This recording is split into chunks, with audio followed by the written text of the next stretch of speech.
I'm Renee Galvan. I'm the president and CEO of HAR. I started with HAR in 1996, and I became executive vice president in 1998. HAR is already known as the greatest association in America, and I really just want to build on the foundation that has been built. Members are the heart of the organization, and I really want to hear from you to know what's working and what isn't, so we can continue to make HAR the very best. HAR's commitment to its members will never change. Technology might change, the market will change, but we will always be here to serve you. I met my wife at the University of Texas. We are both CPAs. One of my sons is a CPA, and my other son is an engineer. I guess that makes us a numbers family. HAR is here for you. I'm excited for what's ahead, and I'm honored to serve as the president and CEO of HAR. What's the best thing you can do when selling your home? Make sure it's on HAR.com. HAR.com is where other sites get their home data. So when it's listed here, it's everywhere. Plus, on HAR.com, homebuyers get access to tools they can trust and the most up-to-date home listings online. Don't miss out on more potential shoppers, offers, and a faster sale when selling your home. So, ask your agent. Is your home on HAR.com? When it came time to buy a new home, I needed the perfect Zen. I needed the perfect office. The perfect schools. The perfect deal. Whatever your perfect is, you'll find it on HAR.com. Because HAR.com is where almost all of the homes in your area are listed for sale first, and where those other home sites get their listings from. Plus, we've got the shopping tools you can actually trust. So when you're ready to find your perfect, shop HAR.com.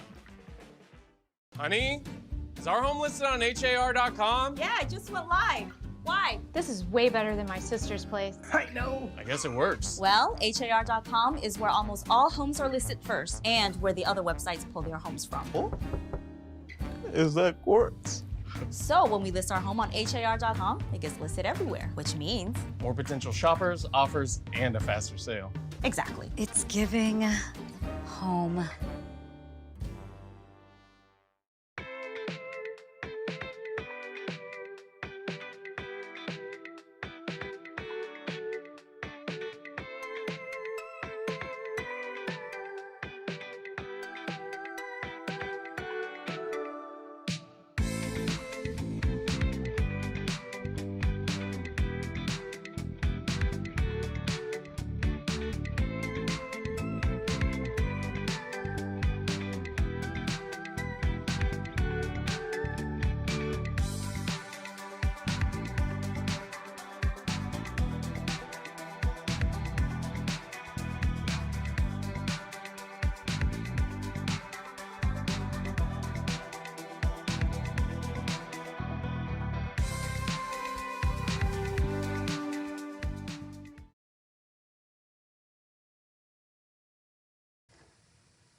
Good morning and welcome to Member Focus Monday. I'm Christina Schaefer, Director of Social Media and Sponsorships for HAR.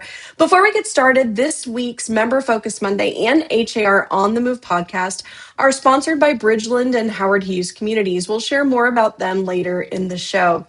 Today, we are joined by HAR Legal Counsel Grant Harpold for another legal update. The real estate industry continues to evolve in between ongoing lawsuits, compliance requirements, emerging technology, and changing consumer expectations. There's a lot for realtors to keep up with. So we'll discuss some of the biggest legal developments in our industry and what they could mean for the future of real estate and what realtors should be paying attention to right now. Grant, thank you for joining us again on the show. Great to be here. Thank you, Christina. Enjoy being here. Thank you so much. And we really do appreciate you taking time every few months to just keep us up to date, because as much as we might try to stay up to date on our own, it's a lot to keep up with. So we appreciate your time. Before we dive into everything today, can you start by just reminding viewers who maybe haven't heard from you before about your role and how your role supports HAR members? Well, I'm legal counsel to HAR and HRIS, and so I provide support in that regard, and I also still Mhm. have a private law practice, and so I'm out in the industry. I'm out speaking to people. I'm gaining information. I'm providing legal assistance to, of course, to HAR and HRIS, and to other member brokers that might need it. And so Mhm. it's been a practice of mine for 30 plus years doing this sort of work, and I've been board certified in civil trial law since 1997, and a lot of that civil trials involved brokers. And so Mhm. happy to be here and discuss, try to get our hand around what's going on in our industry. It's like, Yeah. well, I'll just let you go. It's like A to Z what's things going on today. Yeah, absolutely. Well, we had you on earlier this year in February. And since then, what have been some of the biggest developments, legal developments, I guess we could say, are impacting realtors? Well, I think there's just been more scrutiny of how realtors are doing business, and specifically scrutiny of the MLS policies and how what MLS policies apply and how they are enforced and how brokers perceive their meaning or not. And so that seems to be under a lot more scrutiny than it has in the past. But and so that in theory, we would like to think that the policies of the MLS and so forth are consistent and there as a guiding light. And that's how they've been in the past, and we hope they continue to be so in the future. But there's always, you know, opportunity to look at other ways of doing things too. And so Mhm. the ultimate goal in whatever policy exists is to serve the consumer, allow the member to be in the best position to serve the consumer. And so you have the MLS policy scrutiny. You also have, of course, AI. AI is everywhere, and it should be everywhere. It's part of it's part of our foundation now, our daily lives. And so it's not something to ignore, it's something to embrace. It's just, and we can speak later on this, it's just how you Mhm. embrace it and how you use it are the issues. And then the other thing that seems to have just happened since we last met is some MLSs, back to the MLS thing, some MLSs are sort of going, quote, nationally. And so that, not sure what that really means long term. Mhm. It has can catch a headline today. What does it mean tomorrow is sort of uncertain, but there are MLSs, if you will, that are taking on listings on a national basis, and I don't know if that's ultimately good for the consumer or actually efficient or better than what we have today. We will see. Yeah. Yeah. Thank you, Grant. Thank you for that. And yes, there's some of those that I definitely want to dive deeper into, like AI that you mentioned. So as we continue to hear about, we continue to hear about lawsuits involving commissions, MLS policies, and antitrust concerns. Where does the industry stand right now in regard to those, and what should realtors be paying the most attention to? It seems like, and I was just thinking about this over the weekend, that there's this one side is sort of a seller consumer side and issues dealing with that, and then the other side is the buyer consumer. Those seem to be the interest of those consumers, whether it's best for the seller consumer or best for the buyer consumer or best for both. That seems to be what's Mhm. driving some of the litigation and some of the up and down, some of the uncertainty, if you will, as to what is really going on. I mean, Mm. who is the consumer? Is it the seller? Is it the buyer? It's both. How do we treat both equally? How do we allow the marketplace to work for those particular consumers? And so that seems to be what's going on right now, is just sort of a focus on one side, the buyer side or the seller side, and trying Mhm. to have those meet together for the best of both sides. And Yeah. I think I have an exhibit, Christina. We Mhm. can sort of walk through some of the Sure. lawsuits Yeah. that are going on today. And so I highlighted what you see. So this is, I try to keep track of lawsuits, and frankly, it's not as easy as it used to be because there's a lot going on. But here's some of the ones and the most important ones that affect our industry, and I'll start with the highlighted versions. That Compass versus Zillow was a lawsuit where Compass was challenging essentially clear cooperation policy that Zillow is enforcing, meaning their listing access rules. And that Compass dismissed that lawsuit because when the court wouldn't allow a temporary injunction, and so when the court would not allow a temporary injunction halting Zillow's policies, they dismissed the lawsuit. So that lawsuit's gone. But if you look down at the very bottom, you see Zillow versus Compass MRED MLS lawsuit. That lawsuit just was recently filed. It's sort of the reverse of what Compass was suing about. Now Zillow is suing along the same issues, trying to protect their listing fee from a MLS in Chicago MRED. And so it's sort of a reversal of roles, but the same issue, just now from the Zillow side as the plaintiff versus earlier it was Compass as the plaintiff.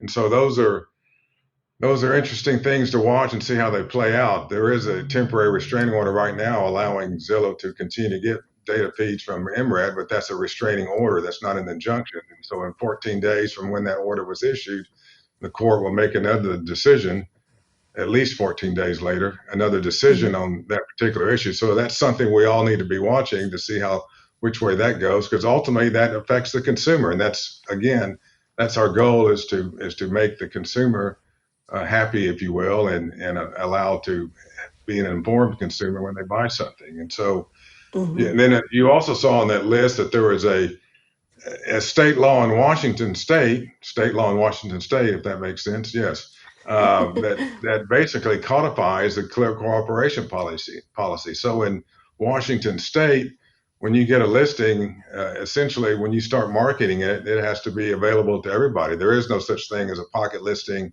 or a private per seller type listing. It has to be available to the public from day one. And so that's actually state law in Washington State. And so the other lawsuit that's mentioned on that list, another one of the lawsuits mentioned on the list is Compass versus Northwest MLS, which is Compass is suing that MLS in Seattle over a clear cooperation policy, which is sort of maybe in doubt now that there's a state law supporting essentially what that MLS is doing as far as not having any sort of pre-marketing position of the property. It's purely, it goes into the MLS and it goes to the public, and that's end of story. And so we'll see how all that shakes out. That's sort of the western part of our country is looking at that, and then the rest of us are looking at things in Chicago. So it's like things are happening all over the country depending on what venue you're in, and so all of these things are important to watch and stay on top of.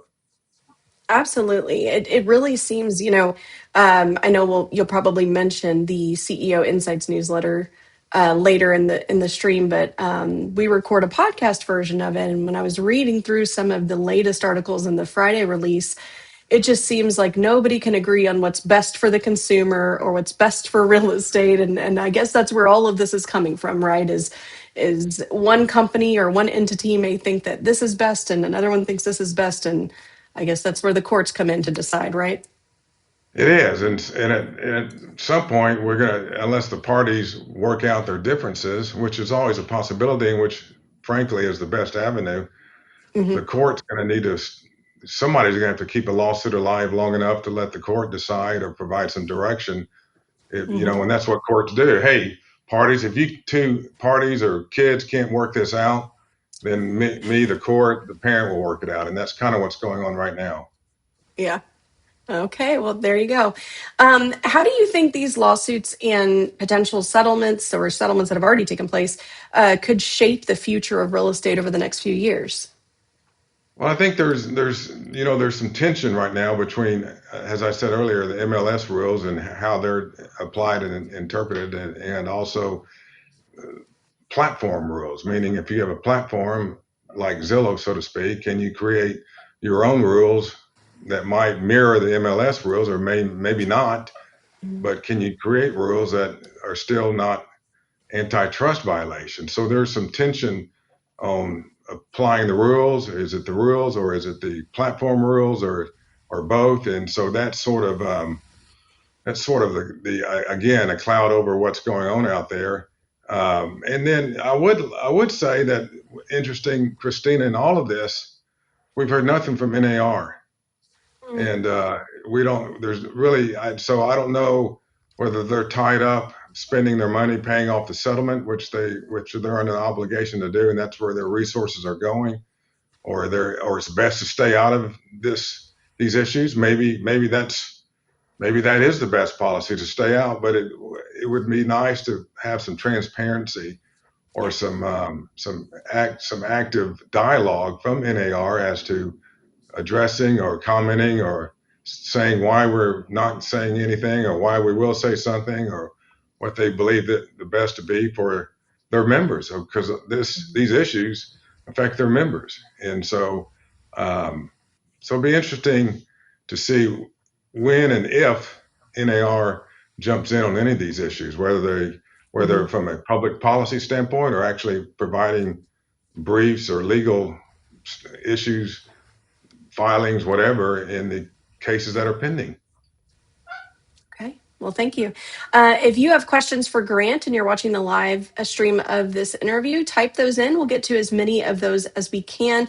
So far, Grant, I'm seeing a lot of thank you for this important updates kind of comments coming through. So we definitely appreciate it. What changes are you already seeing, Grant, in how brokerages and agents operate as a result of some of these industry shifts?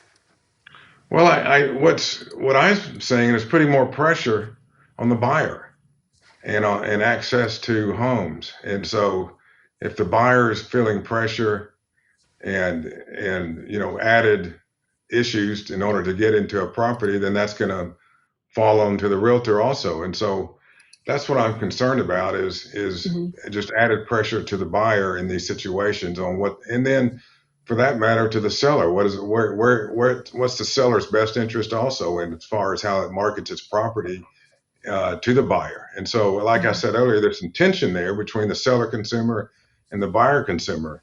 And so what realtors would like, and good structure and consistency.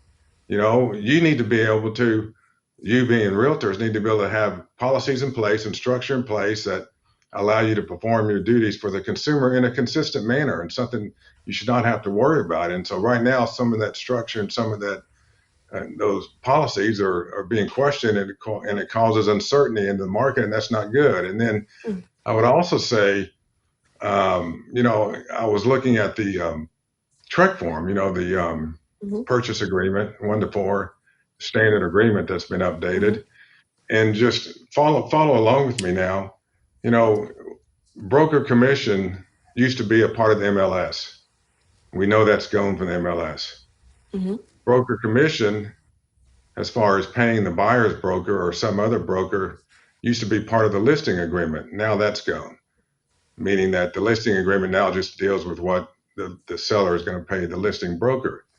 And then here, lo and behold, in the TREC form, new TREC form, the commission structure that once lived in the MLS, that once lived in the listing agreement, has now found a new home in the TREC form. And so whereas before the TREC form did not have language as to what a broker would be paid or not paid, now there's new language in the TREC form that is predetermined language setting forth what the seller would pay the cooperating or buyer broker, and then also a new one, what the buyer might pay to the seller's broker. And so you have real live issues that were never in the TREC form. Now they're in the TREC form. And again, if on the buyer side, it seems to be putting more pressure or could put more pressure. And this is open to debate, but I'm just throwing it out there for feedback also. But it could put more pressure on the buyer, because now there's this language already baked into the form that suggests that I should be paying some sort of the seller's broker's commission in order to get this property. And so that's again seems to be putting more pressure on the buyer side and perhaps on the seller side because of the paying the buyer's broker commission, that language that's in there. And maybe the form writers thought, well, if it's good for the goose, it's good for the gander. They put it for the seller side paying the buyer's broker, and then, okay, well, maybe the buyer side should pay the seller. But I don't, I'm not aware of very often that the buyer is paying for the seller's commission or part of the seller's Right. broker's commission. That's sort of a new one, and I'm sure it's going on in the past, but I don't think it's readily going on. And it's just a negotiation strategy at the end of the day. But now it's in the forum and it's front and center, and it creates another issue, putting pressure on the buyer. I think, and maybe I'm Right. wrong, but that's my initial impression. No, that makes sense. Thank you for pointing that out. Pardon me. We've talked a lot about how the industry is changing. And before we continue, I do want to take a moment to thank this week's sponsor, Bridgeland and Howard Hughes Communities. Let's take a quick look at what they have to offer.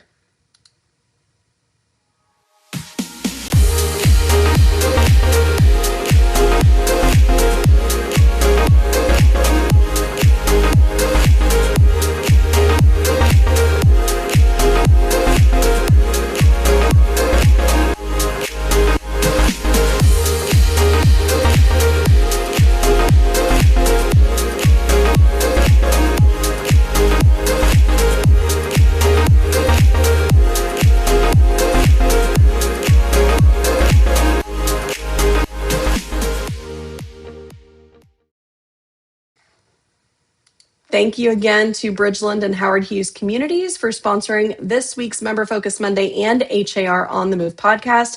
You can visit bridgeland.com for more information. So, Grant, what questions are you hearing most often from members right now? I know that you run into them a lot at events or meetings that you attend. So, what questions are they asking you regarding written agreements, compensation, and compliance? Well, I think as sort of the running theme we've had here, I think people want to do the right thing and be in compliance and follow the MLS rules. And I think, like I said, we've had past history of pretty consistent ruling and application of the MLS rules, and hope to have that going forward. I mean, it's okay to have dialogue about what a rule says and interpreting a rule, and that's all well and good, and with the goal in mind always of providing some consistency for the licensee, for the member. And so, that the other thing is that, is always hanging out there is a TREC violation, having to deal with a TREC violation for the conduct of a licensee. You don't have to be a realtor. It can be non-realtor, but just a licensee is subject to TREC rules and dealing with a TREC violation. And those are out there, and those are always concerning. And people, it's sort of a black hole as to that process unless you go through it. And let me just tell the licensees that for the most part, you're not going to lose your license if you make a mistake in a transaction. Okay. Mm-hmm. From my reading of historically of TREC violations that may cost you your license is if you commit a felony. And so that's a big jump from a mistake or a whoops or a something that didn't get done like it should have in a transaction. It's almost that the threat of using your license comes from your conduct outside of being a licensee, meaning that if you somehow commit some felony or something that questions your ability to do business, and that's when TREC may look at lifting your license. But for the everyday mistake or issue that may pop up, and we're human, we're prone to make mistakes. That's okay. That's not going to cost you your license. Okay. Very good. We did have a few questions that came in from some of the live viewers, so we'll try to tackle as many of these as we can. Michelle was asking, is there a committee that welcomes ideas for commission revolution? Well, there are committees, through HAR, through HRIS that exist, advisory groups, and so whether it be MLS or management risk, I'm not sure. Was it Commission Revolution? I'm not. Yeah, commission. Yeah, specifically, I don't know, but definitely things around that I would say get discussed in maybe the MLS advisory group. Yeah, I think to the extent, to be frank with you, there's not really much to discuss on a commission other than that they're negotiable, they're not fixed. There's no group agreement or no standard. There's no nothing when it comes to commissions. That's between you and the buyer if you're representing the buyer, or you and the seller if you're representing the seller, when y'all negotiate your contract.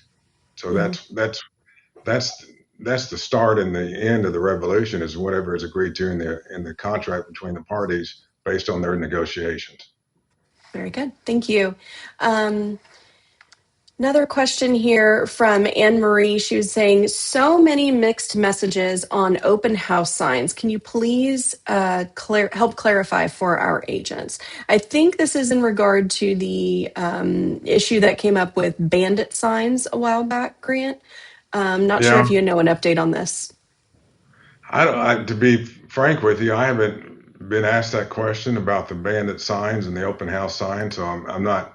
That's not something I'm familiar with, but I know you can certainly reach out to HAR on that question or on that issue, and you'll find an answer. Absolutely. And I know that our governmental affairs staff and advisory groups have been closely watching that as well. So it might be worth reaching out to Amber Burton on that, Anne Marie. She might have an update there. But I know that they did ask any members that have an issue or if they get fined in this regard to please reach out to them so that they can log and track these and kind of follow it a little more closely. So thank you for that question, Anne Marie. All right, another question here from Margot. She was asking, how would you note that buyers' agents are giving $3,000 from their commission to the seller at closing if you can't add that to special provisions? Well, it would just be a separate agreement between the two of you, or part of your buyer's rep agreement, and it's so that's between you and your client, and I don't know that it's something that is beyond whatever the agreement y'all have in place on that, or understanding that you have in place on that, and so it whether the title company or not reflects it, it's really what's reflected between you and your client. And it doesn't necessarily have to come out at closing at the title company as far as how that's disclosed or made available. Okay. She added a secondary comment, but you need to have title notified. Yeah, I mean there's where the commission is going that you're receiving. It's always best to be transparent in whatever money is being divided between the parties, and so there's no harm in allowing everybody know if need be as to how the commission is being divided. I mean, transparency is the forefront of everything. Yeah, very good. So we had a question come in from Andrea about AI, and I actually have a question for you. And if we don't answer it in Andrea's question in it, I'll be sure to touch on Andrea's questions too, because AI tools are becoming more common, obviously, in marketing and communication. What legal or ethical concerns should agents keep in mind when using AI in their business?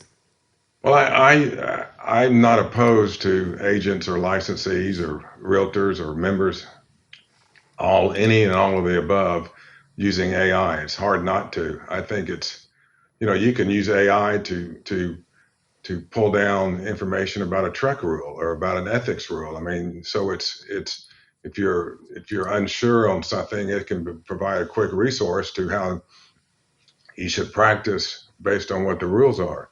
And then again, on AI, you have to keep in mind that the accuracy is not always assured. And so whatever you read or whatever you rely upon, it's always good to maybe second confirm it in some other manner through your own knowledge or through some other source. But AI is here to stay, and it's helpful.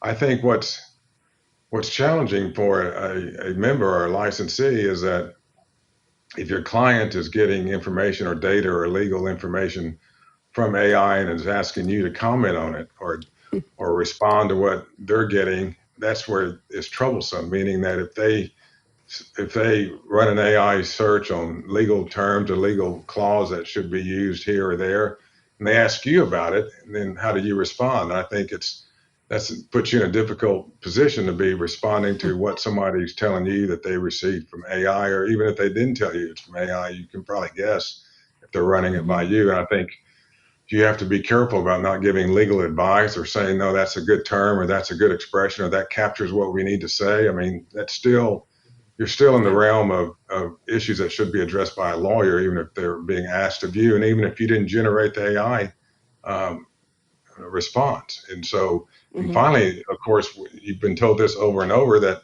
and I think I just said it, you need to confirm the accuracy of anything that you publish from AI. Make sure that it reads that it's accurate and captures the issue that you may have sought to discuss with AI. And AI is a good way of expanding what you're already thinking. I'm thinking this, I'm thinking that. Let me run it by AI. Let me run this other thought by AI. I mean, it's almost you're putting fuel to your brain, if you will, from what you're thinking and getting assistance to your thoughts and on particular issues. But again, there is a line that you cannot step over, and that's providing legal advice. All right, very good. Andrea's question had more to do with AI changing the appearance of the condition of a home and potentially misleading a buyer, and then not actually fully disclosing that by just saying color enhancement in the MLS notes. So, any comments there?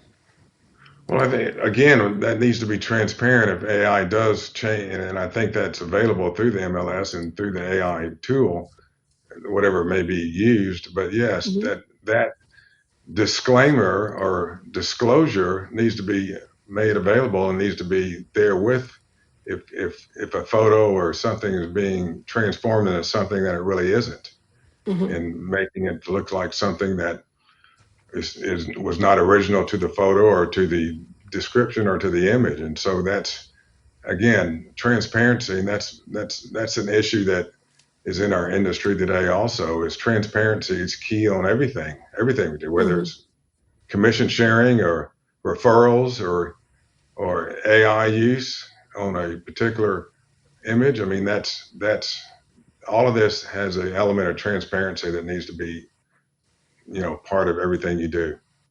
Yes, absolutely. And to make sure that it's, as Grant said, disclosed properly in the MLS. And of course, if there's something that you see in the MLS that you think is violating that MLS rule, please notify us. You can use that button in the MLS to notify, or you can just email them directly to notify. So thank you for that question, Andrea. Grant, fraud continues to be an issue in real estate. What kind of scams or risks are you seeing most often right now? Well, I think the traditional, the usual suspects, wire fraud, somebody impersonating a seller or owner of a property that doesn't exist, and then somebody trying to convey property that they don't own. And so the standard operating procedures for those three issues are still pretty much the same as far as wire fraud. I mean, you have to be, if you're going to do it by email, which is still question as to whether that's the best way, you need to confirm any email you receive from whatever source dealing with a wiring or transfer of money. And when I say dealing with it, I mean you need to confirm the source of the email, even if it looks good and it's consistent with your previous email. Any sort of email exchange involving money needs to be confirmed with a phone call to the person that is sitting on top of sending out the money or in charge of that on that side of the transaction. And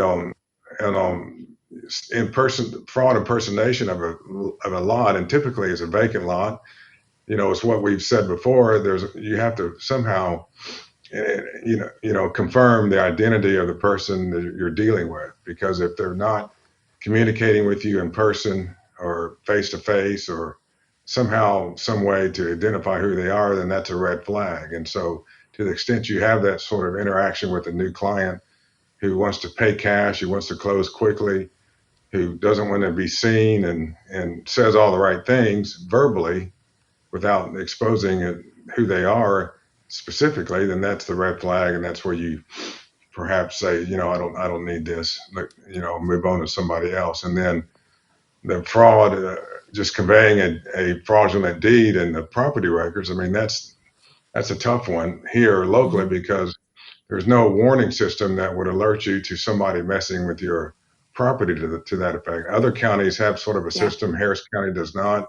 I know the legislature recently, or either last session or session before, passed a law that made it easier for somebody to go after a person or entity who's trying to convey your property, but that's after the fact. There's not really much on the government side that stops it before the fact, unless you're in one of these counties that have a system that alerts you to somebody doing something with your particular property description. Okay. Thank you so much, Grandin. Yes, as far as the title alerts, I know that's something some counties in the Houston area have. And then the latest update I heard is Harris County is working on it. It's just not something that's available at this moment. So hopefully we'll get some headway there. What are some of the biggest legal risks, emerging trends, or common mistakes realtors should be especially mindful of in today's market? Well, there are, again, a lot of it is sort of the same old stuff that we've always been challenged by, and in particular, forms and making sure you complete a form correctly, and specifically seller disclosure, even though that's not the broker's duty to complete it, but it's certainly the listing broker's duty to make sure that it is completed and that all the questions are answered and all the commentary is provided to a question that needs to have commentary. And if there's something in the seller disclosure notice, like something obvious in relation to flooding that's not accurate, then that raises a red flag on the listing side that you would want to address. And sometimes people ignore all this on the selling side. On the buy side, likewise, if you see something that's incomplete as an agent that needs to be completed, or the commentary isn't clear in answer to a question, or it's doesn't really explain anything, then that's something you need to raise with the selling side of the transaction. And so just dealing with that one form, seller disclosure form, is really, can make or break a transaction down the road as far as liability and things getting wrong. Because to be honest with you, when you see things that are left blank or not explained very well, that typically means there might be an issue there. Not always, but something that usually comes up to be an issue down the road if it wasn't fairly addressed in the seller disclosure notice. And then also, surveys. Sometimes there's a comfort level in the fact that there might be an existing survey for the property, and that's something that the parties can rely upon. I would suggest that in every transaction, as a general rule, you get a new survey, that the buyer gets a new survey, because even the existing survey could be wrong. Just because it exists doesn't mean it's right. So those are always, that's an issue to always deal with. And so it's just, and a lot of this is just common sense. Slow down, take your time, be practical. If you're dealing with whether it be on the selling side or the buying side, a contractor that needs to come in and do something beyond an inspection, or you need another inspector for termites, or whatever it might be, something additional. Again, you're sort of the conduit of information for the client to hire that person, not for you to hire that person, but for the client to hire that person to come in and do what is necessary as far as getting a bid or doing an inspection. Make sure the client is informed and make sure the client is doing that hiring versus you, because if something goes wrong, you could be to blame for bringing in wrong contractor or the wrong inspector. Yeah, makes sense. Thank you so much. And of course, you mentioned contracts, and there's so much we could probably spend a good 30 minutes just talking about that. HAR.com/education. You can go see our contracts classes we offer. I'm sure somebody can put a link in the comments as well, but we do have on-staff instructors that specialize in contracts and teaching about contracts. So please go take a class, get your CE, and protect yourself there. I wanted to take another quick turn to the questions coming in from our members. Talisha asked, we have a section on the contract that specifies the buyer is responsible for title. If the seller wants all closing costs covered by the buyer, can that go in special provisions, or would the seller need to consult with an attorney? Well, I would say you're heading in the right direction there. Have the seller consult with an attorney, and probably it needs to be an addendum to the contract versus special provisions. I mean, one could put it in special provisions, but an addendum to the contract, changing the terms of the contract or the standard terms, is the better place to do that, and to have an attorney do it to make sure it looks right as far as what the actual language is. Okay, very good. And another question that came in, and this one's not really for you, Grant, and they noted that when they typed it in, but I think it's an important question, so I want to address it. The Big Earn tuned in over on YouTube said, "This may be off topic. I'm a brand new agent.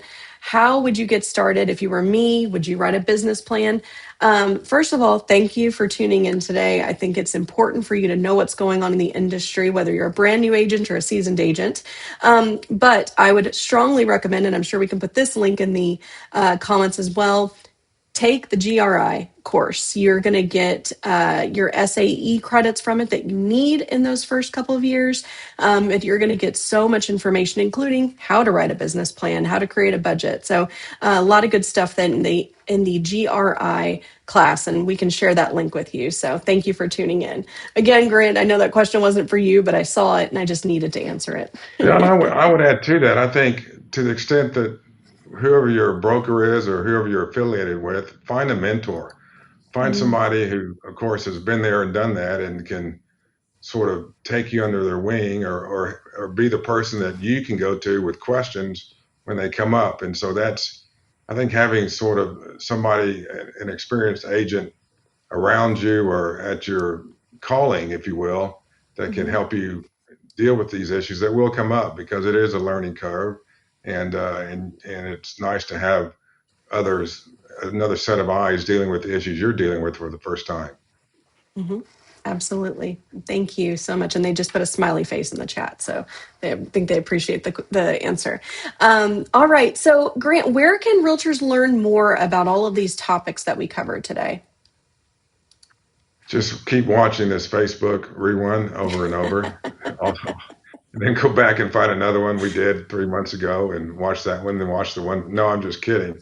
But this is a good source, and there's other sources on HAR.com that you can find. And there's, so HAR does a really good job of trying to keep members informed of what's going on and practical issues, and dealing with all the issues that you need to deal with as a member or licensee. So HAR, TR probably has something in our, there's actually buckets of information on all these websites, and that it's just a matter of sort of filing it down to the stuff, or distilling it down to what you need for a particular issue. But so I would receive the emails from HAR, get the emails that come out of TR, get the emails that come out of NR, and start there. And then some of the national publications that keep up with the industry, stay informed that way. Also read the Wall Street Journal.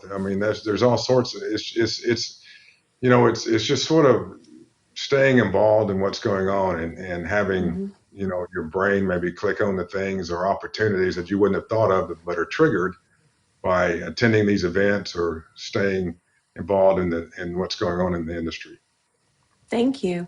And since you mentioned some of our events and the emails we send, just to name a few specifically, on Tuesdays at 10 a.m., check that 5-Minute Realtor to stay updated. On Fridays at 10 a.m., you get the CEO Insights newsletter with all of the articles covering some of the topics we actually discussed today. And then for brokers, managers, team leaders that are tuned in, on June 25th, we have a Management Central event that you can go look forward to register for. And then on October 29th, you can save the date. Registration isn't open yet, but the HAR Engage Conference. And I know, Grant, you're going to be speaking at that event again this year, correct? That's usually I do. I haven't missed a year yet, so I expect to speak there. But yeah, Engage is wonderful. It's an all-day event. You get to choose what classes to go to. Some may fit your appetite, some may not, but you have a choice. And so that's the beauty of it. It's a very broad and deep perspective on the industry. Yeah, very good. And Claudia Seller in the comments also mentioned the HAR networking group meetings, which I would encourage people to go tune in there and check those. I know that some offer things specific to their area. I saw one is having the superintendent of the local district come speak. Another is having somebody come talk about flood specifically in the South Bay area. So those are great ways to stay informed as well. All right. Well, Grant, what's one thing that realtors should be doing right now to better protect themselves and prepare for where the industry's headed? Just stay informed and communicate. Communicate with your client. Communicate with the public at large. Stay informed of what's going on around us. Just you mentioning a flooding issue. Most any property in the city of Houston or Harris County may have a flooding issue. So there's something right there to stay on top of, and on the buy side or on the sell side, flooding is an issue with most every property in some manner. So stay informed, be ready, be the source of information and confidence that the buyer or the seller is looking for. That's your role. And so in order to succeed in that role, stay informed, and don't ignore the things going on around us, and just be yourself. Be confident, be professional. Remember, you're a fiduciary, and that the interest of your client come ahead of your own interest, and you'll be just fine. Thank you so much. And you mentioned, since we were discussing flood, June 1st today is the official kickoff of hurricane season, as we know. So expect more questions about that from your buyers in the coming months. Well, Grant, this has been wonderful. As always, you do such a good job of keeping us informed. Is there anything else that you want to share with our members today? Covered it. Like I said, I'm sitting here telling you to pay attention to what's going on in the industry, and I think that's important. But at the end of the day, you're an independent contractor. You have your way of doing business. You sort of control your destiny as far as how you deal with your clients and how you obtain new business and how you keep business. And so that is important too. And so what's going on in the industry is important as far as what kind of field you'll be playing on in the future, but how you conduct yourself again is something that you can control. And that's the beauty of it. You actually can control your destiny to the extent how it plays out on this playing field, whether the existing playing field or the new playing field. You have control of what you do. Well, I think that is very motivating and hopeful. It's hard to find a legal counsel that can tell you everything you need to know, but also motivate you on Monday morning. So, Grant, thank you again for your time today, for joining us and helping us better understand the legal landscape of real estate, because these issues can seem complicated, but as you said, staying informed is one of the best ways realtors can protect themselves and better serve their clients. So thank you again for your time today. Thank you, Christina. Thank you for doing all this. Thank you, Grant. And as we mentioned, there are events coming up. We shared links in the comments for you. Be sure to check out those events. Also, some of the classes we mentioned, specifically the forms class, would be really helpful to anybody that wants to learn more.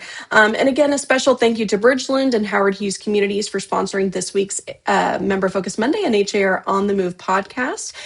You can visit bridgeland.com for more information. And next week, be sure to tune in to hear from HAR Technology Marketing Manager Melinda Berkman all about the latest technology that HAR has to offer. Until then, have a great week, everyone. Bye-bye.